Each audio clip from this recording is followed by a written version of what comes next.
Bismillahirrahmanirrahim. Assalamualaikum warahmatullahi wabarakatuh. Alhamdulillahilladzi bi ni'matihi tatimmus shalihat. Alladzi hadana li hadza wa ma kunna linahtadiya laula an hadana Allah. Asyhadu an la ilaha illallah wahdahu la syarika lah wa asyhadu anna Muhammadan abduhu wa rasuluh. Allahumma shalli ala Muhammad wa ala ali Muhammad kama shallaita ala ali Ibrahim innaka Hamidum Majid. Allahumma barik ala Muhammad wa ala ali Muhammad kama barakta ala ali Ibrahim innaka Hamidum Majid. Subhanaka la ilma lana illa ma 'allamtana innaka antal alimul hakim.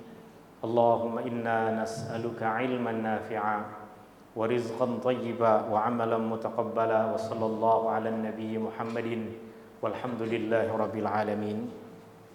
Tuan-tuan dan puan-puan yang dirahmati Allah Subhanahu wa taala, untuk kita memahami tentang hukum hakam, sebahagian dari hukum hakam diperincikan oleh Rasulullah sallallahu alaihi wasallam di dalam hadis. Sebahagian dari hukum hakam kita pahami dari apa yang diajarkan oleh para sahabat Nabi sallallahu alaihi wasallam, dan sebahagian yang lain kita memahaminya berasaskan kepada qiyas. Maksudnya, boleh jadi perkara itu dulu pada masa Rasulullah sallallahu alaihi wasallam tak wujud, tak ada. Tapi kerana kehidupan manusia terus berkembang, keadaan terus bertukar, maka banyak perkara-perkara yang kita jumpai pada masa sekarang dulu tidak dijumpai pada masa Rasulullah sallallahu alaihi wasallam, sehingga kita perlu kepada beberapa metode yang membantu kita untuk memahami hukum hakam. Di antara apa yang disepakati oleh para ulama adalah al-qiyas, mengkiaskan sesuatu yang terjadi pada masa kita dengan perkara yang terjadi pada masa Rasulullah sallallahu alaihi wasallam. Misalnya, dulu pada masa Rasulullah sallallahu alaihi wasallam orang mengeluarkan zakat fitrah dengan kurma. Orang mengeluarkan zakat fitrah dengan gandum, yang selalunya ini menjadi makanan asas mereka. Tapi kemudian ketika Islam tersebar ke banyak negeri, yang kebanyakan dari masyarakat di negeri-negeri itu boleh jadi tidak jumpai apa yang ada pada masa Rasulullah.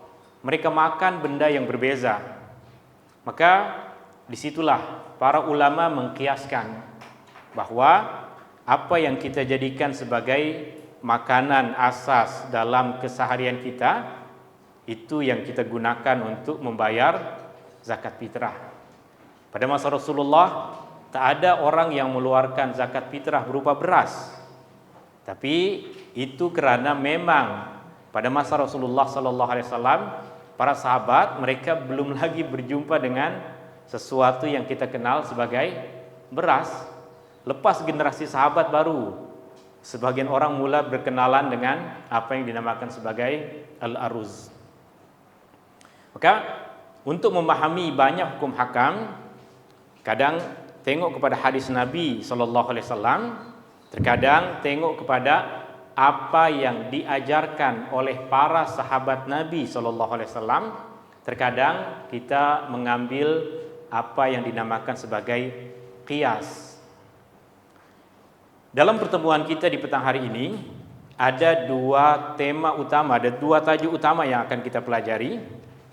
Yang pertama adalah berkaitan mandi yang disunahkan. Mandi yang disunahkan. Kemudian tajuk yang kedua yang insyaAllah akan kita bahas dalam pertemuan kita di petang hari ini adalah menyapu di atas khuf. Menyapu atas khuf ataupun atas kasut. Tajuk yang kedua ini kita akan lebih perincikan dibandingkan dengan tajuk yang pertama. Untuk tajuk yang pertama kita akan baca dengan ringkas, kemudian nanti kita baca dua hadis yang diriwayatkan dari Nabi Shallallahu Alaihi Wasallam berkaitan dengan beberapa perkara yang ada di dalam tajuk yang pertama, dan untuk tajuk yang kedua, menyapu ke atas khuf ataupun kasut, nanti kita akan perincikan, sebab yang kedua ini lebih kita perlukan untuk memberikan kemudahan pada kita dalam banyak keadaan. Jika kita boleh memahami apa yang ada dalam tajuk yang kedua ini, ia akan memberikan kepada kita banyak kemudahan dalam berwudu, dalam mendirikan solat. Saya akan baca apa yang disampaikan oleh Al-Imam Al-Qadhi Ibnu Syuja' rahimahullahu ta'ala. Beliau mengatakan pada muka surat yang ke-9, tajuk yang tertulis di sini adalah keadaan yang disunahkan untuk mandi junub. Keadaan yang disunahkan untuk mandi junub. Maksud dari tajuk ini adalah keadaan-keadaan yang kita disunahkan untuk mandi, yang bentuk mandi dia sama seperti mandi junub. Meskipun keadaan-keadaan yang disebut di sini bukan keadaan junub, tapi mandinya sama seperti mandi junub. Mandi junub jika kita mengambil 3 rukun mengikut kepada apa yang diajarkan oleh Al-Qadhi Abi Syuja'. Yang pertama niat, yang kedua membersihkan tubuh badan dari najis, yang ketiga meratakan air ke seluruh badan. Atau jika kita ambil kepada pandangan kebanyakan ulama dalam mazhab Syafi'i, rukunnya ada 2, yaitu yang pertama niat, yang kedua meratakan air ke seluruh tubuh badan. Maka kenapa dinamakan sebagai mandi junub? Bukan kerana junub, tapi kerana bentuk mandinya sama, yaitu mesti ada niat. Jika tak ada niat, maka itu mandi macam yang kita lakukan setiap hari. Setiap hari kita mandi, tapi itu mandi untuk kebersihan, mandi untuk kecantikan, mandi untuk kesehatan, maka dia bukan di antara perkara-perkara yang berkaitan dengan ibadah secara khusus. Adapun mandi yang akan disebutkan di sini adalah mesti ada niat dan mesti meratakan air ke seluruh tubuh badan. Tapi mandi yang kita lakukan setiap hari, kadang tak apalah, petang ini rambut tak nak basah, boleh. Jika mandi yang bukan mandi wajib, bukan mandi sunnah, kita tak mahu membasahkan rambut, boleh ke tak? Boleh ke tak? Boleh, sebab itu mandi yang kita lakukan setiap hari. Adapun mandi yang ibadah, sama ada mandi wajib ataupun mandi sunnah, mesti meratakan air ke seluruh tubuh badan. Al-Imam Al-Qadhi Abi Syuja' sebutkan di sini ada 17 keadaan yang kita disunahkan untuk mandi. Sebahagian dari keadaan ini berasaskan kepada ucapan Nabi Sallallahu Alaihi Wasallam. Sebahagian dari keadaan ini berasaskan kepada perbuatan Nabi Sallallahu Alaihi Wasallam. Sebahagian dari keadaan ini berasaskan kepada perbuatan sahabat Nabi Sallallahu Alaihi Wasallam, dan sebahagian yang lain berasaskan kepada qiyas. Boleh difahami? Kita akan perincikan sedikit satu persatu. Yang pertama, mandi hari Jumat. Mandi hari Jumat digalakkan bagi sesiapa yang mahu pergi solat hari Jumat untuk mereka mandi. Disunahkan, sama ada lelaki ataupun kaum perempuan.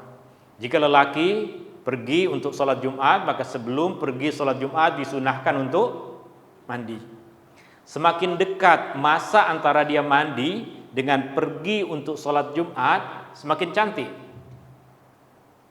Semakin dekat masa antara dia mandi dengan masa yang dia pergi untuk sholat Jumat, semakin cantik. Jika dia pergi sholat Jumat, nak datang awal pukul 10 pagi, pukul 9 dia mandi, pakai pakaian yang cantik, kemudian segera pergi ke masjid. Jika dia pergi ke masjid pukul 12, Maka pukul 11 ke 11.30 dia mandi, kemudian segera pergi untuk sholat Jumat. Semakin hampir masa untuk dia pergi sholat Jumat, itu yang paling cantik, ya. Tapi jika dia mandi, niat mandi sejak pagi lagi sebelum pergi ke pejabat. Contoh, hari Jumat dia tak cuti, hari Jumat dia tetap pergi bekerja. Sebelum dia pergi bekerja, sebelum subuh dia dah mandi, ya. Dan sekali dia niatkan mandi untuk hari Jumat, boleh kita boleh. Tapi yang paling cantik adalah yang berhampiran dengan dia nak pergi untuk sholat Jumat, sama ada lelaki ataupun perempuan. Ini karena perempuan pun boleh pergi sholat Jumat jika ada tempat. Perempuan pun boleh pergi sholat Jumat. Lelaki wajib, perempuan tidak wajib. Tapi jika ada masjid yang memberikan tempat untuk kaum perempuan dan kaum perempuan mahu untuk sholat Jumat, maka sama, disunahkan ke atas mereka untuk mandi. Selain disunahkan untuk mereka untuk mandi, maka sholat Jumat yang ditunaikan oleh kaum perempuan juga sah. Dan jika mereka sholat Jumat, mereka dah tak perlu lagi sholat zuhur. Ini yang pertama, mandi untuk sholat Jumat. Yang kedua, mandi 2 hari raya. Mandi untuk sholat hari raya. Ini pun sama, semakin hampir dengan perginya dia untuk melaksanakan sholat hari raya, semakin cantik, dan itu yang selalu kita amalkan. Jika dia nak mandi tengah malam pada pagi hari raya itu, boleh ke tak boleh? Boleh. Tetapi yang paling cantik adalah sebelum pergi untuk sholat hari raya. Karena pada 2 perkara ini, hari Jumat, hari raya, di antara hikmah utamanya adalah sebab dia adalah sholat yang berhimpun ramai umat Islam, dan semua datang dalam keadaan bersih, semua datang dalam keadaan wangi. Untuk mandi hari Jumat, banyak hadis-hadis yang diriwayatkan dari Nabi SAW. Di antaranya adalah apa yang saya dah kongsikan kepada tuan-tuan dan puan-puan yang dirahmati Allah. Yang pertama, hadis yang diriwayatkan oleh sahabat Nabi SAW, Abdullah bin Umar radhiyallahu anhuma. Beliau mengatakan, anna Rasulullah sallallahu alaihi wasallam qala, bahwa Rasulullah sallallahu alaihi wasallam bersabda, idza jaa ahadukum al-jumu'ata falyagtasil. Apabila salah seorang di antara kamu pergi untuk salat Jumat, maka hendaklah dia mandi. Rasulullah kaitkan mandi dengan pergi untuk sholat Jumat. Itu yang paling cantik. Maka kaum lelaki yang mandi di awal pagi sebelum pergi bekerja, dan nanti dari pejabat terus pergi sholat Jumat, mandi dia sah. Mandi dia sah, tetap mendapatkan keutamaan mandi hari Jumat. Tapi semakin hampir kepada pergi untuk melaksanakan sholat Jumat, paling lebih cantik. Kemudian wa fi riwayatin lil Baihaqi bi isnadin sahih, dalam satu riwayat Al-Imam Al-Baihaqi dengan sanad yang sahih, Rasulullah sallallahu alaihi wasallam bersabda, man atal jumu'ata, sesiapa yang datang untuk sholat Jumat, minar rijali wan nisa, dari kalangan lelaki dan perempuan. Pada masa Rasulullah, lelaki dan perempuan sholat Jumat. Tapi Rasulullah tegaskan kepada kaum lelaki, diwajibkan ke atas kaum lelaki. Maka perempuan jika pergi sholat Jumat, sholat Jumatnya sah dan tak perlu melaksanakan sholat zuhur. Dah tak boleh lagi sholat zuhur. Bukan tak perlu, tak boleh sholat zuhur. Kemudian Rasulullah dalam riwayat ini mengatakan, "Wa man lam ya'tiha," siapa yang tidak pergi salat Jumat, "falaisa 'alaihi ghuslun minar rijali wan nisa." Tetapi sesiapa yang tidak mahu pergi salat Jumat seperti kaum perempuan, maka tiada tuntutan untuk mandi hari Jumat. Oke. Kemudian hadis yang diriwayatkan dari Samurah, hadis yang kedua dalam nota yang ada pada tuan-tuan dan puan-puan. Hadis ini meriwayatkan kepada kita bahwa mandi hari Jumat tak wajib, tapi ia diantara mandi yang disunahkan. Man tawadda'a yaumal jum'ati fabiha wa ni'mat. Sesiapa yang berwudu untuk salat Jumat maka cantik. Sesiapa yang berwudu cantik. Wa man igtasala fal ghuslu afdal. Sesiapa yang mandi maka mandi lebih utama. Itu. Adapun mandi hari raya, kenapa dalam kebanyakan buku disebutkan disunahkan untuk mandi sebelum pergi sholat hari raya dan niat untuk mandi hari raya? Adakah pernah diriwayatkan dari Nabi SAW bahwa Nabi mandi sebelum melaksanakan sholat hari raya? Ianya ada diriwayatkan melalui ucapan Nabi SAW. Rasulullah SAW pernah bersabda berkaitan dengan hari Jumat. Rasulullah menyebutkan bahwa sesungguhnya hari Jumat adalah hari raya. Sesungguhnya hari Jumat adalah hari raya.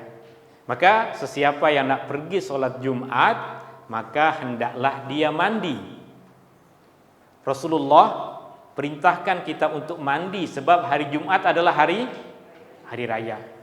Maka ia menunjukkan kepada kita bahwa tentunya hari raya itu sendiri adalah lebih digalakkan untuk kita mandi. Poin yang ketiga dan keempat, salat minta hujan 3, 4, 5. Salat minta hujan, salat istisqa, salat gerhana bulan, salat gerhana matahari.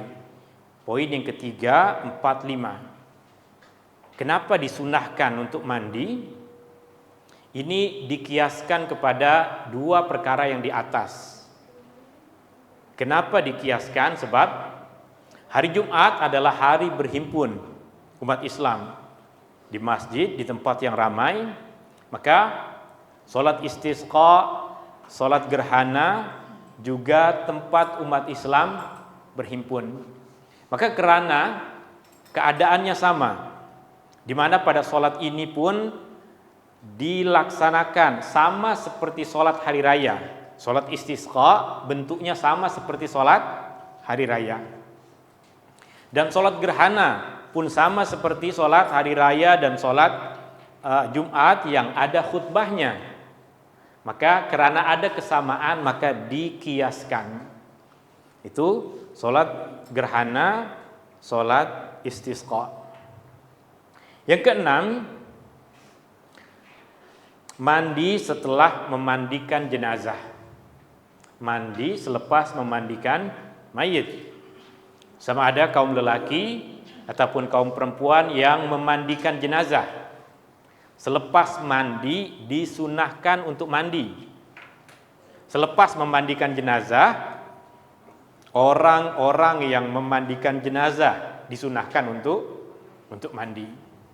Tentunya hikmah utamanya adalah untuk membersihkan tubuh badan selepas memandikan jenazah yang selalunya ada kotoran, ada najis. Ini berasaskan kepada perintah dari Rasulullah sallallahu alaihi wasallam. Man ghassala mayyitan falyaghtasil. Sesiapa yang memandikan mayit, maka hendaklah dia mandi. Ia perkara yang disunahkan. Yang ketujuh, orang kafir apabila masuk Islam. Orang kafir apabila masuk Islam disunahkan untuk mandi. Maka selepas mengucapkan 2 kalimat syahadah, perkara yang paling cantik untuk dia lakukan adalah segera mandi. Tapi mandi ini tidak disifatkan sebagai mandi yang wajib, kerana pada masa Rasulullah sallallahu alaihi wasallam ribuan orang masuk Islam.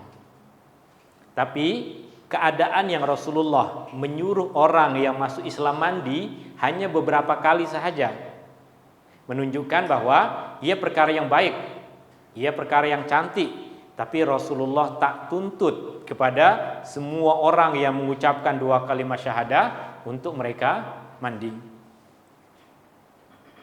Yang kedelapan, orang gila apabila sadar. Orang yang hilang akal kemudian sadar, maka disunahkan untuk mandi. Yang kesembilan, orang yang pingsan apabila dia sadar. Untuk yang gila ini kita tinggalkan, semoga kita tak ada pada diri kita, pada ahli keluarga kita, tapi yang pingsan ini banyak. Yang pingsan ini banyak. Orang yang pingsan disunahkan untuk mandi. Tak wajib, tapi Rasulullah sallallahu alaihi wasallam di masa-masa akhir kehidupan Rasulullah sakit. Rasulullah meninggal dunia dalam keadaan sakit. Dan beberapa kali Rasulullah sallallahu alaihi wasallam pingsan. Setiap kali Rasulullah sallallahu alaihi wasallam sadar dari pingsan, Rasulullah minta untuk diambilkan air dan mandi. Beberapa masa kemudian Rasulullah sallallahu alaihi wasallam pingsan, kemudian minta disediakan air dan mandi. Beberapa masa yang lain Rasulullah sallallahu alaihi wasallam pingsan dan Rasulullah sallallahu alaihi wasallam minta untuk disediakan air dan mandi. Maka orang yang pingsan disunahkan untuk mandi. Ia tidak wajib, melainkan masa dia pingsan mungkin terkeluar mani, maka itu jadi mandi wajib, bukan mandi sunnah. Tapi jika tiada apapun yang terjadi, maka disunahkan untuk mandi apabila sadar dari keadaan pingsan. Orang yang baru balik dari hospital, di hospital dia koma misalnya, kemudian balik ke rumah dan ada kemudahan untuk mandi, maka mandilah, mandi sunnah. Dia bukan mandi wajib. Maknanya jika dia sholat tanpa mandi, sholatnya sah. Sebab ia bukan mandi yang wajib, bukan menjadi syarat sah sholat, bukan menjadi tuntutan untuk kita melaksanakan sholat.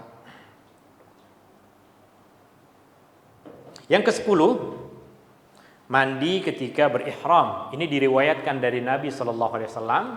Nabi sallallahu alaihi wasallam mandi kemudian memakai kain ihram. Maka sesiapa yang nak pergi haji ataupun umrah kemudian sampai ke miqat, disunahkan untuk mandi, pakai pakaian ihram dan mula niat untuk ihram haji ataupun umrah.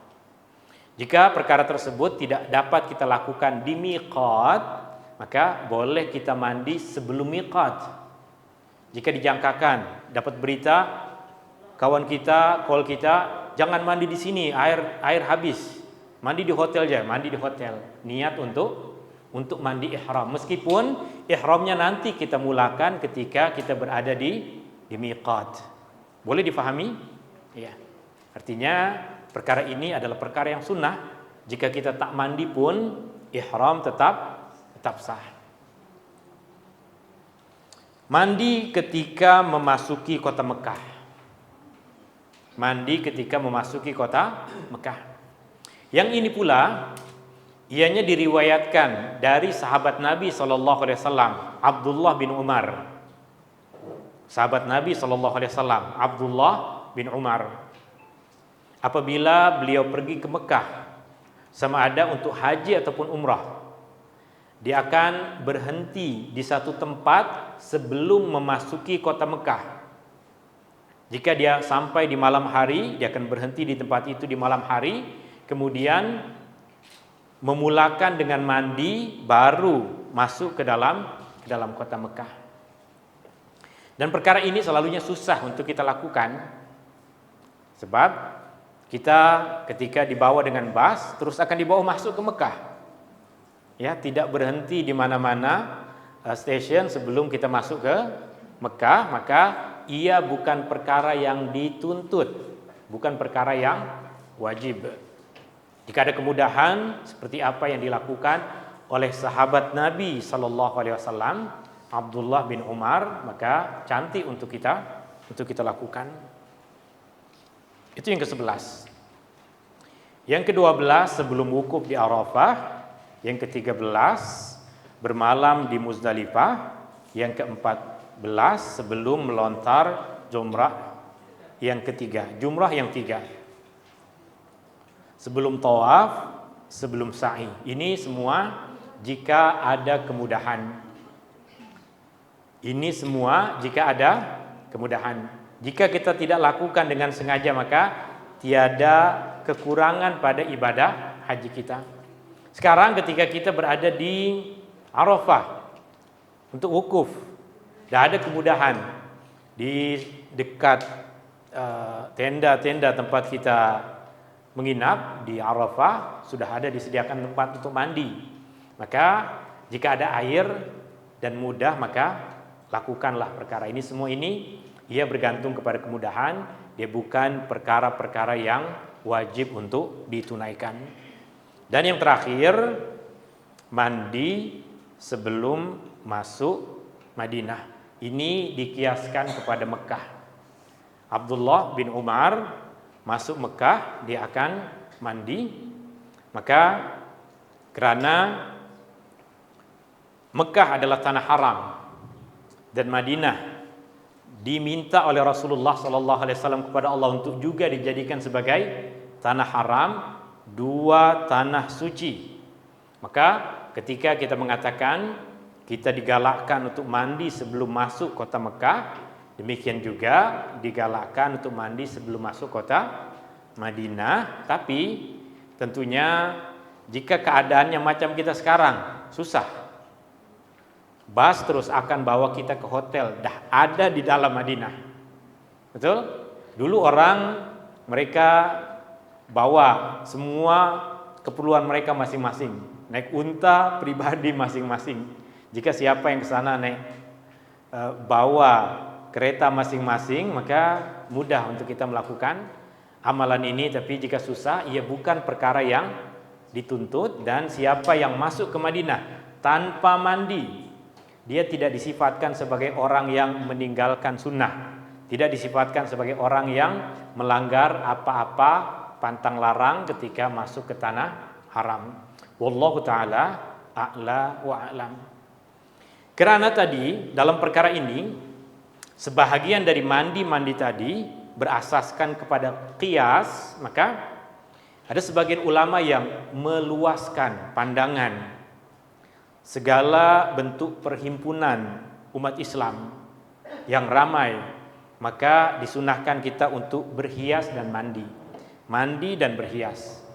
Maka ada sebagian dari ulama dalam mazhab Syafi'i yang mengatakan jika sholat tarawih dilakukan di masjid berjamaah, maka kita pun disunahkan untuk mandi. Maka perkara seperti itu adalah perkara yang baik, sebab membersihkan tubuh badan kita untuk kita melakukan ibadah, untuk kita berhimpun bersama dengan umat Islam adalah perkara yang baik. Dari